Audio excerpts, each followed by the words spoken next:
Hello friends, hi எல்லோரும் எப்படி இருக்கீங்க? கண்டிப்பாக நல்லா இருப்பீங்கன்னு நம்புகிறேன். இதில் வந்து நம்ம அந்த ராஜாங்கம் டாஸ்க்கு பற்றி பேசலாம். ஆக்சுவலி அது 2 நாளாக போயிட்டுருக்கு. ஸோ நம்ம 2த்தையுமே சேர்த்து வச்சுட்டு அப்படியே நம்ம பேசலாம், ஓகேங்களா? அதுக்கு முன்னாடி நம்ம சேனலுக்கு ஃபஸ்ட் டைம் வரவங்க சப்ஸ்கிரைப் பண்ணிக்கோங்க. உங்களுக்கு வீடியோஸும் ஷார்ட்ஸும் பிடிச்சிருந்தா லைக் பண்ணிக்கோங்க. உங்களுக்கு பிடிச்சவங்களுக்கு ஷேர் பண்ணுங்கள். உங்களோட கமெண்ட்ஸையும் ஷேர் பண்ணுங்கள், ஓகேங்களா? வாங்க நம்ம வீடியோக்குள்ளே போகலாம். இப்போ இதை பொறுத்த வரைக்கும் 2 கிங்டம் அப்படிங்கிற மாதிரி போகுது. இது சீசன் நடக்கிற டாஸ்க்கு தான். இப்போ இந்த சீசனில் பார்த்தீங்கன்னா வந்து 2 அதாவது ராஜா, ராணி அப்படின்னும்போது சாச்சனா தேவி அப்படிங்கிற மாரி ராணி சைடு அப்படின்னு ஒரு டீம், கேர்ள்ஸ் டீம் ஒன்றும், பாய்ஸ் டீம் ஒன்றும் ஃபார்ம் ஆகுது. ஓகேங்களா? இதில வந்து ராணவ் வந்து அந்த சைட் பாய்ஸ் டீம் ராஜா. ஸோ இந்த கேரக்டர் தாங்க ஒத்துக்க முடியல. ஏன்னா ராஜா வந்து ராணவா, ராணி வந்து சாச்சனா தேவி அப்படின்னு சாச்சனா குடுத்துருக்காங்க. ஸோ இவங்க 2 பேரும் ரொம்ப ஸ்ட்ராங்லாம் கிடையாது. ஆனா இது ஏன் குடுத்தாங்க? இவங்கள வச்சுட்டு மத்தவங்க ப்ளே பண்ணணுங்கிறதுக்காகவே இந்த ரோல இவங்களுக்கு குடுத்தாங்களா அப்படின்னு தெரியல. ஏன்னா, சாச்சனா வந்து எல்லா இடத்துலயும் நம்ம தெரியணும், ஸ்க்ரீன் ஸ்பேஸ் வேணும்னு கேட்டுட்ருக்காங்க. ராணவும் ஸ்க்ரீன் ஸ்பேஸ் வேணுன்றதுக்காக ஏதோ ஒண்ணு பண்ணிருக்காரு. ஸோ ஃபுல் அண்ட் ஃபுல் நீங்க வந்து ராஜா, ராணி அப்படின்னும்போது உங்கள சுத்தியே அந்த கிங்டம் போகட்டும் அப்படின்ற மாரி குடுக்குற பட்சத்தில, ஆனா இவங்க பெர்ஃபார்ம் பண்ணாங்களான்னு கேட்டா, இவங்க பெர்ஃபார்ம் பண்ணல 2 பேருமே. அது பாய்ஸ் டீம் ஆகட்டும், கேர்ள்ஸ் டீம் ஆகட்டும். இவங்கள வச்சுட்டு மத்தவங்கலாம் பெர்ஃபார்ம் பண்ணாங்க. ஓகே. இது என்ன சொல்ல, சீரியஸா இந்த டாஸ்க் போச்சான்னு கேட்டா, பெருசா இன்ட்ரஸ்டிங்கா போலன்னு தான் சொல்லணும். இத்தனை சீசன விட இந்த சீசன் இன்ட்ரஸ்டிங்கா போலன்னு தான் சொல்லணும். சரி வாங்க, யார் யாருக்கு என்னென்ன ரோல் அப்படிங்கிறத பார்க்கலாம். இது எல்லாமே வந்து பிக் பாஸே வந்து அசைன் பண்ணி குடுத்துட்டாரு. யாருக்கு என்ன ரோல் அப்படின்னும்போது, ஸோ ராஜா, ராணி அப்படிங்கிறது சாச்சனாவும், ராணுவும் ராஜா. ஓகேங்களா? அதுக்கப்புறம் பார்த்தீங்கன்னா, தீபக் வந்து இந்த சைட் பாய்ஸ் டீமுக்கு வந்து படைத்தளபதி. அந்த சைட் வந்து மஞ்சரி. ஓகேங்களா? அப்புறம் வந்து ராணிக்கு சமைக்கிறதுக்கு இந்த சைட் தர்ஷிகா, அந்த சைட் விஷால். ஸோ இது வந்து பிளான் பண்ணி போட்ட மாரியே இருந்தது. தர்ஷிகா, விஷால வந்து 2 டீமுக்கும் இவங்க 2 பேரும் குக்கிங் அப்படிங்கிறது போட்டது வந்து பார்த்தீங்கன்னா, அவங்க லவ் கன்டென்ட் இம்ப்ரூவ் பண்ணுறதுக்கு பிக் பாஸ் ஆப்பர்ச்சுனிட்டி குடுத்த மாரி தான் இருந்தது. ஓகேங்களா? இதுக்கப்புறம் வந்து பிரஜைகள் அப்படின்னு சொல்லும்போது, ஜனங்க அப்படின்னு சொல்லும்போது, கேர்ல்ஸ் டீம்ல அன்ஷிதா, ஜாக்லின், வர்ஷினி, சத்யா. ஓகேங்களா? ஏன்னா இப்போ கேர்ல்ஸ் டீம்ல இப்ப இவரு வந்து சத்யா இருக்கிறதுனால, சத்யாவும் வந்து இந்த டீம்ல தான் இருப்பாரு. அதாவது இது வந்து கோமகள் கோட்டை அப்படிங்கிற மாரி சாச்சனா அவங்க டீமும், அந்த சைடு வந்து அந்த சைடு இது ஒரு ஒரு கிங்டம். ஓகேங்களா? ராணவ்து. அவர் வந்து அ ராணவ் கேசரி அப்படிங்கிற ராஜா. இவங்க சாச்சனா மாதேவி. ஓகேங்களா? ஸோ இதில வந்து இந்த சைட் பாய்ஸ் டீம்ல யார் யாரெல்லாம் பிரஜை பார்த்தீங்கன்னா, அருண், ஆனந்தி, முத்து, சிவா, ரஞ்சித். ஸோ இந்த சைட் கேர்ல்ஸ்ல 4 பேர் தான் இருக்காங்க. பாய்ஸ் டீம்ல 5 பேர் இருக்காங்க பிரஜைங்களா. அதுக்கப்புறம் வந்து பார்த்தீங்கன்னா, ராஜகுரு, ராஜமாதா அப்படின்னு சொல்லும்போது, ராஜகுரு வந்து ரயானு. இந்த சைட் வந்து பவித்ரா, ராஜமாதா அப்படின்னு சொல்லுவோம். அந்த பாட்டி வேஷம் அது நல்லா தாங்க இருந்தது பவித்ரா பண்ணது. இந்த ஹோலா டீமா ஸ்கோர் பண்ணாங்களான்னு கேட்டா, அவங்கவங்க இண்டிவிஜுவலா அங்கங்க ஸ்கோர் பண்ணாங்க. ஹோல் டீமா ஸ்கோர் பண்ணது பார்த்தீங்கன்னா, எப்பயும் போல பாய்ஸ் தான். கேர்ல்ஸ் வந்து எஃபோர்ட் எடுத்து இது செய்யலையோ அப்படின்னு எனக்கு ஃபீல் ஆகுது. இன்னும் கொஞ்சம் எஃபோர்ட் போட்டுருக்கலாம். பட் ஆனா கேர்ல்ஸ் அந்த எஃபோர்ட்ட போடாத மாரி தான் எனக்கு ஃபீல் ஆச்சு. அதுக்கப்புறம் பார்த்தீங்கன்னா வந்து, அம் பனியாள் அப்படின்னு சொல்லும்போது, சாச்சனாக்கு வந்து சௌந்தர்யாவும், அந்த சைடு வந்து ஜெஃப்ரி. ராணுவுக்கு வந்து ஜெஃப்ரியோ. ஓகேங்களா? இது ஒரு பக்கம் ஆகுது. இப்போ இதில ஸ்பை யாராச்சும் வேணும். ஓகேங்களா? இந்த சைட் கிங்டம்ல ஒரு ஸ்பை, அந்த சைட் கிங்டம்ல ஒரு ஸ்பை. அந்த ஒற்றன் அப்படின்னும்போது, அ இது இது வந்து 2 நாள் இந்த டாஸ்க் நடக்குது. ஸோ ஃபர்ஸ்ட் டே டாஸ்க்ல யார் ஒற்றன் அப்படிங்கிறத டிசைட் பண்ணிடுறாங்க. கேர்ல்ஸ் டீம்ல பார்த்தீங்கன்னா, அந்த சைட்லேருந்து யார் வந்து ஸ்பையா பண்ணலாம் அப்படின்லாம் யோசிக்கும்போது, முத்துவ பண்ணலாமா அப்படின்னு யோசிக்கிறாங்க. ஆனா முத்துவோட கேரக்டர் பார்த்தீங்கன்னா, அவரே டிசைன் பண்ணிக்க ஒரு 2, 3 பேர் கேரக்டர் அவங்களே டிசைன் பண்ணிக்கலாம் அப்படின்னு வருது. ஸோ அந்த இடத்துல பார்த்தீங்கன்னா, அம் முத்து வந்து தன்னை ஒரு பைத்தியம் மாதிரி டிசைன் பண்ணிக்கிற மாரி ஒரு கேரக்டர். அந்த ஊர்ல வந்து அவரு சும்மா ஒரு தெளிவில்லாத ஒரு ஆளு அப்படிங்கிற மாரி டிசைன் பண்ணிக்கிற மாரி ஒரு கேரக்டரா வராரு. அதுக்கப்புறம் பார்த்தீங்கன்னா, அன்ஷிதா. அ அன்ஷிதா வந்து பார்த்தீங்கன்னா அன்ஷிதா வந்து பார்த்தீங்கன்னா, அந்த ஊருக்கு அடைக்கலம் தேடி வரா மாரி ஒரு கேரக்டர் அவங்களே ப்ரொஜெக்ட் பண்ணிக்கிறாங்க. அப்புறம் வர்ஷினி பார்த்தீங்கன்னா, அ அவங்க தங்கச்சி வந்து ஊர விட்டு லவ் பண்ணி ஓடி போனதுனால, அந்த ஊர விட்டு தொரத்திட்டாங்க அப்படிங்கும்போது, இவங்களும் இந்த ஊருக்கு அடைக்கலம் தேடி வராங்க. ஸோ வெளியிலேருந்து புது ஆளுங்க ஊருக்கு வரும்போது, கிங்டம் வந்து அவ்வளோ ஈஸியா அவங்கள நம்பி ஏத்துக்காது. அப்படி இருக்கிற பட்சத்தில அன்ஷிதாவ ஓரளவுக்கு ஓகே அப்படின்னு ஏத்துக்கிறாங்க. வர்ஷினிய ஒரு லிமிட் வரைக்கும் என்ன சொல்றது, இந்த லைன்ல இந்த இந்த ஒரு பார்டர்லயே இருங்க. நாங்க எல்லாரும் டக்குன்னுலாம் உள்ள ஏத்துக்க முடியாது அப்படிங்கிற மாரி ஒரு ஆர்கியூமென்ட் டிஸ்கஷன் பண்ணி ஏத்துக்கிறாங்க. அந்த இடத்துலயும் பார்த்தீங்கன்னா, வர்ஷினி கிட்ட பேசுறது பார்த்தீங்கன்னா, பவித்ரா தான், ராஜமாதா தான். ராணி எந்த டெசிஷனும் எடுக்கல. ராணி பேசலான்னு வந்தா கூட பவித்ரா வந்து, "நான் பேசுகிறேன் ராணி" அப்படின்னு சொல்ற விதம்லாம் பார்த்தீங்கன்னா, சாச்சனாவ ஓவர்டேக் பண்ணி மத்தவங்க பண்ற மாரியும், அந்த சைடு ராணவ ஓவர்டேக் பண்ணி தீபக்கோ, ரயனோ பண்ற மாரியும் தான் காட்டுது. ஸோ இவங்க 2 பேரும் டம்மி பீஸ் ஆக்கிட்டாங்க. ராஜாவையும், ராணியும் டோட்டலா. இவங்கள சுத்தி மத்தவங்கலாம் பெர்ஃபார்ம் பண்ணாங்க. ஸ்கோர் பண்ணாங்கன்னு தான் சொல்லணும். ஓகேங்களா? இது ஒரு பக்கம் போச்சு. முத்து வந்து தன்ன தானே அந்த மாரி டிசைன் பண்ணிக்கிறாரு. அருணும், ஆனந்தி என்ன மாரி டிசைன் பண்றாங்கன்னா, அவங்க லவர்ஸ் ஊர விட்டு ஓடி வந்துட்டாங்க அப்படின்ற மாரி அங்க பாய்ஸ் டீம் கிட்ட அந்த ஊருக்கு வர மாரி அவங்க அவங்க வந்து ஜாயின் பண்றாங்க. ஓகேங்களா? அப்புறம் சாதாரண பிரஜையா ரஞ்சித்தும், சிவாவும் இருக்காங்க. இதில ஸ்பைன்னு வரும்போது ஜாக்லின் பார்த்தீங்கன்னா, சாரி நான் அந்த இதுலேருந்து வெளில வந்துட்டேன். ஜாக்லின் பார்த்தீங்கன்னா, ஜாக்லின ஸ்பையா எடுக்கலாமா? அப்படின்னு சொல்லிட்டு பாய்ஸ் டீம் யோசிச்சுட்டு இருக்காங்க. யார எடுக்கலாம் அப்படின்னு சொல்லி. அவங்கள விட்டா அன்ஷிதாவே வர்ஷினி, சத்யா எடுக்கணும். இதில வந்து முத்து தான் அந்த டிசைன் முத்து தான் வந்து என்ன சொல்றாருன்னா, ஜாக்லின ஸ்பையா எடுத்துக்கலாம் அப்படிங்கிற மாரி பாய்ஸ் டீம்ல ஒரு டிஸ்கஷன் நடக்குது. ஏன்னு கேட்டா, ஜாக்லின் கொஞ்சம் தெளிவா வந்து அவங்க கரெக்ட்டா விளையாடுவாங்க. கொஞ்சம் எஃபிஷியன்ட்டா அந்த எஃபோர்ட்ட போடுவாங்க அப்படிங்கிறது ஒண்ணு. மத்தவங்கள ஏன் எடுக்க வேணாம் அப்படிங்கிறதுக்கு ஒரு ரீசன் சொல்றாருன்னா, அன்ஷிதாக்கு தமிழ் ஃபர்ஸ்ட்டு அது பெருசா தெரியாது ஒண்ணு. வர்ஷினி வந்து அவங்க தெரியும். அது அவங்க சரியா ஆடுவாங்க, ஆடமாட்டாங்க. எதுவுமே ப்ரிடிக்ட் பண்ண முடியாது. உளறிடுவாங்க அப்படிங்கிற மாரி ஒண்ணு. சத்யாவும் பெருசா அந்த எஃபோர்ட் போட மாட்டாரோ அப்படிங்கிற மாரி ஒண்ணு தோணுது. ஸ்பையா இருக்கணும் அப்படின்னும்போது ஸ்ட்ராங் கண்டஸ்டன்ட்டா வந்து இவங்கள ஜாக்லின தான் எடுக்குறாங்க. இது அதே மாரி கேர்ல்ஸ் டீம்ல யார எடுக்கலாம் அப்படின்னு யோசிக்கிற பட்சத்தில, முத்துவ ஃபர்ஸ்ட்டு வந்து யோசிக்கிறாங்க. முத்து ஆனா தெளிவில்லாத ஒரு பெர்சன் அந்த கேரக்டர்ல இருக்கும்போது, ஸ்பையா இருந்தா சரியா இருக்குமா அப்படின்னு சௌந்தர்யா எல்லாரும் மத்தவங்க யோசிக்கும்போது, சரி ஓகே அப்ப சிவகுமார் ஆப்ஷனுக்கு போலாம் அப்படின்ற மாரி சிவகுமார ஸ்பையா வச்சுக்கிறாங்க. கேர்ல்ஸ் டீம்க்கான ஸ்பை வந்து சிவகுமார், பாய்ஸ் டீம்க்கான ஸ்பை வந்து ஜாக்லின். ஓகேங்களா? இது அந்த ஃபர்ஸ்ட் டே டாஸ்க்ல இத டிசைட் பண்ணும்போது, இத வந்து ரயான் தான் வந்து ஜாக்லின் கிட்ட வந்து சொல்றாரு. "நீ தான் ஸ்பை" அப்படின்னு சொல்லி சொல்றாரு. ஆனா, இத முன்னாடியே பிரெடிக்ட் பண்ண ஜாக்லின் வந்து என்ன சொல்றாங்கன்னா, கேர்ல்ஸ் டீம் கிட்ட போய் சாச்சனா கிட்ட, மத்தவங்க கிட்ட என்ன சொல்றாங்கன்னா, மோஸ்ட்லி அவங்க என்ன தான் ஸ்பையா சூஸ் பண்ணுவாங்க. என்னோட ஆக்டிவிட்டீஸ வந்து நீங்க கவனிச்சுட்டே இருங்கன்னு ஃபர்ஸ்ட்டே பிரெடிக்ட் பண்ணி ஜாக்லின் சொல்லிடுறாங்க. ஓகேங்களா? அப்ப அதுக்கேத்த மாரி ரயானா வந்து சொல்லும்போது, ஜாக்லின் கிட்ட உன்ன தான் ஸ்பையா சூஸ் பண்ணியிருக்கோம் அப்படின்னு சொல்லும்போது, ஜாக்லின் ஒரு கொஸ்டின் கேட்குறாங்க. அது கரெக்ட் தான்.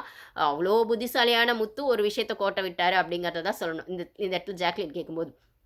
ரயான் கிட்ட அவங்க சொல்றாங்க, "நீங்க என்ன ஸ்பையா டிசைட் பண்ணது ஓகே தான். பட் ஆனா இது உட்காந்து நீங்க பிரஜைகள் கூட எல்லார் கூடயும் உட்காந்தா பேசுனீங்க?" அப்படின்னும்போது ரஞ்சித்து, அப்புறம் அருண், ஆனந்தி அப்படின்னு சொல்லும்போது, ஆமா எல்லார் கூடயும் உட்காந்து பேசுனீங்கன்னா, அப்போ அந்த உங்க ஊர் ஜனங்களுக்கு நான் ஸ்பைன்னு தெரியும்போது, அந்த ஊர்லேருந்து வர்றவங்களுக்கும் வந்து இவங்க சொல்லிட்டாங்கன்னா என்ன பண்றது? ஜனங்களுக்கு வந்து ஒரு ஒரு ஸ்பைன்னும்போது, அந்த ஊர் ஜனங்களுக்கு கூட அது தெரியக்கூடாது. ஸ்பை வெறும் அது ராஜாவோட ஒரு என்ன சொல்றது? க்ளோஸா இருக்கவங்களுக்கு மட்டும் தான் தெரியணும். ராஜா, குரு, அப்புறம் வந்து ராஜமாதா அப்படின்னு அந்த க்ளோஸ் சர்க்கிள் தான் தெரியணுமே தவிர, காமன் பீப்புளுக்கு அது தெரியக்கூடாது அப்படிங்கிறது தான் ஒரு கிங்டமோட ஒரு ஸ்ட்ராட்டஜியா இருக்கும். ஆனா இவங்க காமன் பீப்பிள உட்கார வச்சு அந்த ஊர் ஸ்பைய நம்ம இவங்கள யூஸ் பண்ணிக்கலாம் அப்படின்னும்போது, இங்கருந்து அங்க போற பீப்பிள அவங்கள யூஸ் பண்ணிக்க வாய்ப்பு இருக்குல்ல. இல்ல இவங்க அவங்க கிட்ட சொல்ல வாய்ப்பு இருக்குல்ல. அப்ப பிரஜைகள வச்சுக்கிட்டு தான் இத பிளான் பண்ணிக்கலாம்னா, ஆமா நாங்க இத யோசிக்கவே இல்லையே அப்படின்னு ரயன் சொல்றாரு. அப்ப திருப்பி எடுத்துட்டு போய் முத்துக்கிட்டயும், தீபக் கிட்டயும் இந்த கான்வர்சேஷன் போது, கரெக்ட் தான் நம்ம வந்து நம்ம ஊர் பிரஜைங்களே வச்சுக்கிட்டு ஸ்பைய பேசியிருக்கோம். இப்ப அவங்க அங்க போய் எடுத்துட்டு போய் சொல்லிட்டா என்ன பண்றதுன்னா, இது தீபக்குக்கு புரியவே இல்ல. அவர் என்ன ரயான் சொல்ல வராருன்னு. ஆனா முத்துக்கு புரிஞ்சுச்சு. முத்து சொல்றாரு. அப்புறம் ஒரு வழியா தீபக்குக்கும் புரிய வச்சுட்டு என்ன சொல்றாருன்னா, சரி ஓகே அப்ப நம்ம ஊர் பிரஜைங்க கிட்ட நம்ம என்ன சொல்லணும்னா, அ நம்ம ஊர்ல யார வேணா அவங்க ஸ்பையா சூஸ் பண்ணலாம். ஏன்னா அவங்க யார ஸ்பையா சூஸ் பண்ணியிருக்காங்க நம்மளுக்கு தெரியாது. அப்படி சூஸ் பண்ற பட்சத்துல நம்ப அங்க யார ஸ்பையா சொல்லியிருக்கோம்னு யாருமே சொல்லக்கூடாது அப்படிங்கிற மாரி இவங்கக்குள்ள பேசிக்கிறாங்க. இது பேசுறது பார்த்தீங்கன்னா, முத்து, தீபக், ரயான் மட்டும் பேசுறாங்க. ஓகேங்களா? இது கான்வர்சேஷன் போகுது. ஃபர்ஸ்ட் டே டாஸ்க்ல இதோட தான் கம்ப்ளீட் பண்ணாங்க. அதுக்கப்புறம் நெக்ஸ்ட் டே வந்து கன்டின்யூ ஆகுது. ரொம்ப நேரம் எடுத்தாங்க போலங்க இந்த டாஸ்க். பிக் பாஸ் வந்து 2, 3 வார்னிங் குடுத்தாரு போல. எல்லாம் ரெடி ஆயிட்டு வாங்க, ரெடி ஆயிட்டு வாங்கன்னு. அப்புறம் ஒரு வழியா ரெடி ஆயிட்டு, ராணி வரும்போது வந்து அத சொல்லுவாங்க இல்லைங்களா? ராணி வரார் அந்த மாரி சொல்றாங்க. இந்த சைட்ல சௌந்தர்யா சொல்றாங்க. அந்த சைட்ல ஜெஃப்ரி சொல்றாங்க. ஓகேங்களா? இந்த இடத்துல வந்து சௌந்தர்யா நல்லாவே ஸ்கோர் பண்ணாங்க. இதில இன்னொன்னு சொல்லி ஆகணுங்க.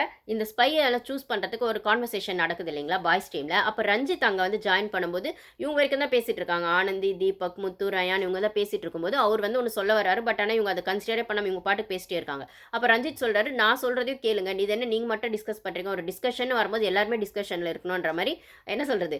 ஆ கொஞ்சம் ரஞ்சித்துக்கும் கோவம் வருது. அது நம்மளுக்கு தெரியுது. அப்படிங்கிற மாரி அவரோட விஷயத்த கொஞ்சம் ஸ்ட்ராங்கா எடுத்து வச்ச மாரி பார்க்க முடிஞ்சது. ரஞ்சித் அந்த இடத்துல கோவப்பட்டதையும் நம்மளால கவனிக்க முடிஞ்சது. அவர் வந்து சொல்லும்போது, எல்லாருக்குமே ஒப்பீனியன்ஸ் இருக்கு. நீங்க மட்டும் டிஸ்கஸ் பண்ணாதீங்க. எங்க கூடவும் சேர்ந்து எங்களோட ஒப்பீனியன்ஸ எடுத்து வைங்க. இதுல முத்து மட்டும் கரெக்ட்டா தனித்தனியா சொல்றாரு. இது முத்து தான் அவர் பாயிண்ட் பண்ணி சொன்னாருனாலுமே, பொதுவா சொல்ற மாரி ஒண்ணு சொல்லிட்டாரு. முத்து தான் சொல்லணும், தீபக் தான் சொல்லணும் அப்படிங்கிறது இல்ல. எல்லாருக்குமே சொல்றதுக்கான ஸ்பேஸ் இருக்கணும். அப்படின்னும்போது அவர் கொஞ்சம் ஸ்ட்ராங்காவே அத சொன்னாரு. அப்புறம் ஒரு வழியா தான் ஜாக்லின்னு டிசைட் பண்ணாங்க. ஓகேங்களா? பிரஜைகளுக்கும் ஜாக்லின் தான் ஸ்பை அப்படிங்கிறது தெரிஞ்சிருச்சுன்றது ஒண்ணு இருக்கு. ஓகேங்களா? சரி ஓகே. இப்போ வந்து இந்த சைடு ராணி வரும்போது சௌந்தர்யா வந்து மகாராணி வராருன்னு ஒண்ணு சொல்றாங்க. அந்த சைடு ராணவ் வரும்போது ஜெஃப்ரி ஒண்ணு சொல்றாரு. ஜெஃப்ரியும் நல்லா தாங்க பாட்டு பாடுனாரு. இது நல்லா தான் இருந்தது. இந்த இடத்துல சௌந்தர்யா ஸ்கோர் பண்ணது பார்த்தீங்கன்னா, அவங்க அது கவிதை அது வந்து என்ன சொல்கிறது, அது நல்லாவே எழுதியிருப்பாங்க. இது வந்து அவங்க வந்து எழுதிட்டு மேபி டீம் கூட டிஸ்கஸ் பண்ணிட்டு அதை கொஞ்சம் மஞ்சரி கரெக்ட் பண்ணி கொடுத்துருப்பாங்கன்னு நினைக்கிறேன். அவங்க சொன்னது பார்த்தீங்கன்னா, ராணி மகாராணி எங்கள் வெற்றி செல்வி, அவள் ஓடுவதிலும் வேகம், மற்றவற்றிலும் விவேகம், மக்கள் எதிர்பார்ப்பது ராணியின் அக்கறை, ராணிக்கு பிடித்தது சர்க்கரை, எங்கள் இனிப்பு இளஞ்சிங்கம், சாச்சம்மா தேவி வாழ்க அப்படின்னு சொல்லியிருந்தாங்க. இது நல்லா தான் இருந்தது. ஒரு வழியாக என்ன சொல்கிறது, ராணியை பாராட்டின மாதிரியும் இருந்தது. ராணிக்கு வந்து சக்கரை பிடிக்கும் அப்படிங்கிற மாதிரி கொண்டு வந்து கொஞ்சம் பர்சனலி உள்ளே விட்ட மாதிரி தான் இருந்தது. நல்லா தான் இருந்தது. அதுக்கப்புறம் அந்த சைட் ஜெஃப்ரி ஒரு சாங்கே எடுத்து ராணுவுக்காக பாடுவார். அதுவும் நல்லா தான் இருந்தது. ஒரு வழியாக இவங்க கிங்டம் அவங்க கிங்டம் அப்படின்னு செட்டில் ஆகிட்டாங்க. செட்டில் ஆனதுக்கப்புறம் பார்த்தீங்கன்னா, ஒரு வழியாக 2 கிங்டமாக அப்படி செட்டில் ஆனோடனே நான் சொன்ன மாதிரி அன்ஷிதாவும் வர்ஷினியும் வந்து அந்த ஊரில் அடைக்கலம் தேடி வராங்க.